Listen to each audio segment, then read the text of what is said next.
එලෝ බෝඩරේ සැපෙන්ද කෙල්ලු කොල්ලු හොඳින්ද කාලා බීලාද සැපෙන් සනීපෙන් ඉන්නනේ කරදරයක් නැතුව හොඳින් ඉන්නනේ ඔයගොල්ලෝනේ එහෙනම් එච්චරයි වැඩි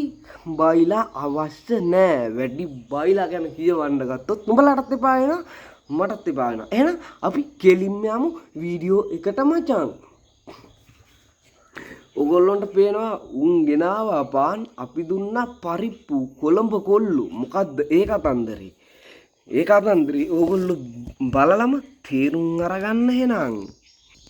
රයිට් මචං මෙන්න තිබෙනවා ජනලයකට ගල් තඩි ගහලා තිබෙනවා ඌ පාන් එල්ලලා තිබෙනවා පැත්තකින් පරිප්පු හැමත් එල්ලලා තියෙන පාටක් අපිට පෙනී යනවා මෙන්න මේ පැත්තෙන් දිස්සෙනවා පරිප්පු මෙන්න මේ පැත්තෙන් පාන් ගෙඩි දෙකක් එල්ලලා දෙනා උන් ගෙනාවා පාන් අපි දුන්නා පරිප්පු කොළඹ කොල්ලෝ ඉතින් මොකයි තත්තේ ඔයා දැක්කම hina කාලා මරණ තත්ත්වයක් තමයි අපිට උනත් උදා වෙන්නේ එහෙනම් ගොල්ලෝ සැපෙන් සනීපෙන් උඹලා ඉන්නවනේ එහෙනම් ඉක්මනින් තවත් වීඩියෝ එකකින් හම්බෙමු රත්තරනේ